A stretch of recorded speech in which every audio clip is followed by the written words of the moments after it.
Wait, what?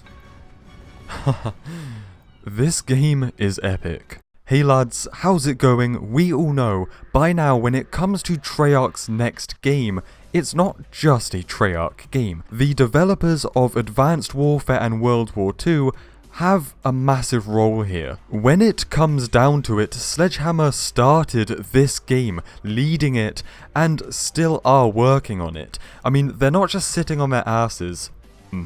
Fat asses doing nothing. Rumour has it that they are actually doing multiplayer, like Treyarch are overseeing the project, but Sledgehammer are getting their hands dirty with multiplayer. There will be traces of Sledgehammer games in this game, Black Ops 5 or whatever. Imagine if this game is like World War II and Black Ops 4 had a baby. Oh, that just sounds ugly. I'm gonna go jump out my window. Okay, but no, in seriousness, Sledgehammer's name will be all over this game.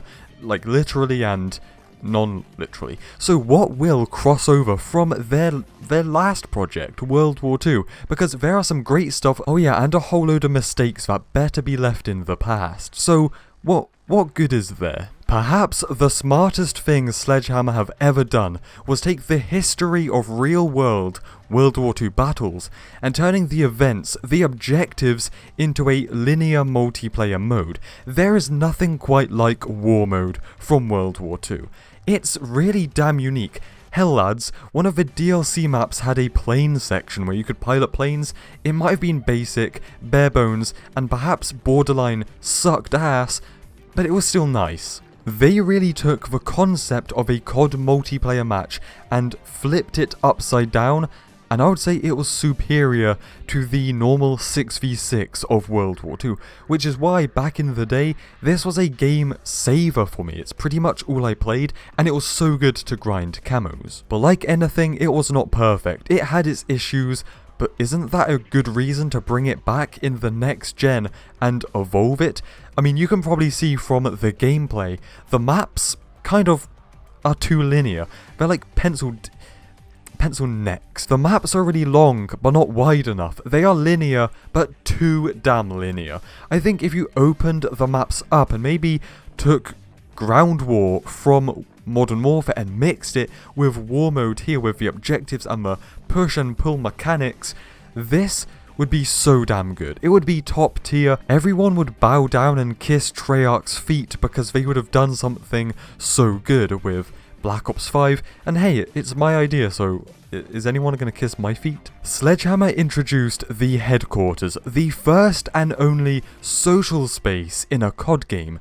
It is the epitome of epicness, but at the same time, you are bound to catch AIDS, or contract it, whichever you like. That is because it is a confined area where 60 members from the COD community come together to watch each other open supply drops, do backflips, slide around literally on your ass, and then that guy is chatting down the mic and he his fire alarm is going off in the background because he needs to replace the batteries for dumbass. People say that the HQ slowed down the game because the game could not handle it. The loading times were insane, made the game laggy, and it was only designed to watch each other open supply drops. But at the same time, it has a lot of epicness. They would change the theme of it for every event. When it was winter, there's a big Christmas tree and it was snowing. There's the shooting range, the 1v1s, the score streak range. There's like all these different interactable menus. It's like taking menus but turning it into a living, playable area, and it's pretty neat, to be totally honest. War Mode and the headquarters are two totally unique Sledgehammer game evolutions to COD that I really hope that they had planned to continue in the future, and hopefully we will see them. Now another thing here that might cross over from World War II into the next game is the original Black Ops was really, I mean, it was fictional. It was alternate history, you know, all the stuff about brainwashing and all the events of it. Well, this game, Black Ops 2020, is said to be a reboot more along the lines of following the actual history of the Cold War, which means we could see stuff like the Korean War, and probably a big focus on the Vietnam War, and maybe the Soviet-Afghan War, when the Vietnam War was just a side thing in the original Black Ops because it was more focused on the fiction. The Korean War is often referred to as the Forgotten War because it's not really touched on much in video games or media in general. Now, it is said that Sergeant Woods, somewhere, I don't know, I got this off of the wiki, but it is said that Sergeant Woods in the original Black Ops universe did fight in the Korean War, so we could actually see COD touch on that. And if so, it was likely that Sledgehammer would reuse a lot from World War II, as in real life, they pretty much started and ended at the same time. The weapons, the vehicles, those assets from World War II were probably going to be reused, so that's if the game has Korean War. I'm just speculating here, but if so, you might get some of that vibe from World War II, I don't know. Now, one last thing is weapon variants. This game just did them right. I logged into Black Ops 4 yesterday for the other day for 115 day, and I looked at the battle pass for Dark Divide for the first time ever, and geez, the battle pass is filled with a bunch of useless crap. Like, it seriously sucks ass.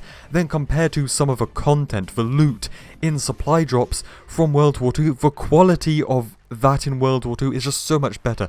The detail, it's actually stuff that is useful in a first-person shooter game, and it's just, you want to grind for it. As a player, you want this stuff, and in World War II just does it so right. So fellas, there you go. Once again, when it comes to Black Ops 2020, I don't really see much people talking about this, and it kind of piggybacks off of the last video where we talked about how this game, when Treyarch took over it, it was literally halfway through its development cycle, which means Sledgehammer and Raven Software had already made a lot for this game, which means their fingerprints, their DNA, is going to be all over this game. So I thought, why don't we look at what Sledgehammer did and the good stuff that hopefully will cross over into Black Ops 2020.